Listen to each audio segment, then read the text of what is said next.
Patty Simpson with Simpson Math. In this video, we're going to find an inverse. So here, I'm going to find the inverse function for this rational function. And there are 4 steps that we're going to go through to find an inverse function. The first step is just to take my f of x and rewrite it as y. We know that this output, this f of x, just means y. So I'm just going to rewrite that with a y. Then, in my second step, I'm going to swap my x and y values because in an inverse function, my inputs and outputs just swap places.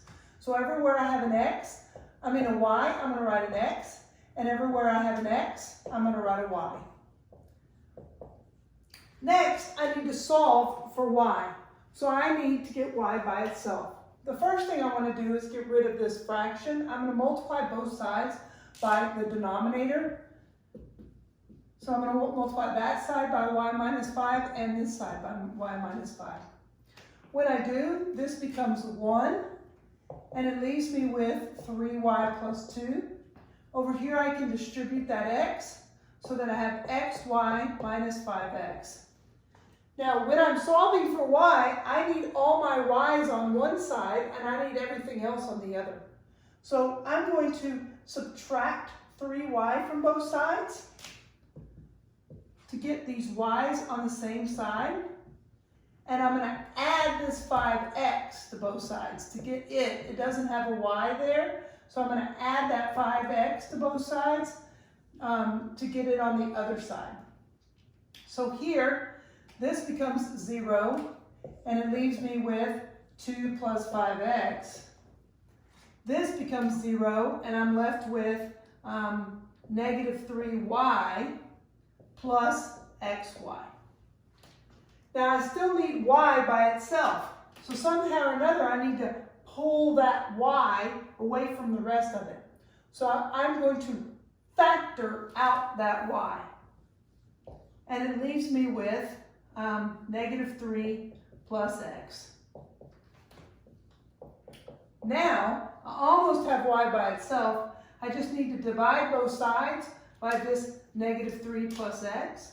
So I'm going to divide this side by negative 3 plus x and divide that side by negative 3 plus x.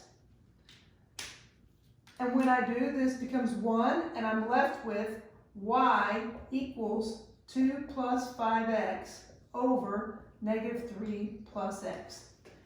This is the inverse of that. To show that it's the inverse of that, I'm just going to change the notation from y. I'm going to rewrite it with this inverse notation that just says that my y, or my inverse function, is equal to this 2 plus 5x over, instead of writing it as negative 3 plus x, we could change that around and write it as x minus 3. This is the same as that either way.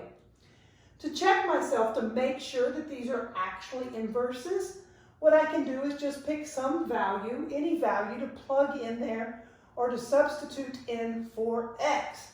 And my input, whatever my output is, it should swap places with the inverse. So here I will, into my original, plug in or substitute in, it doesn't really matter, how about 0.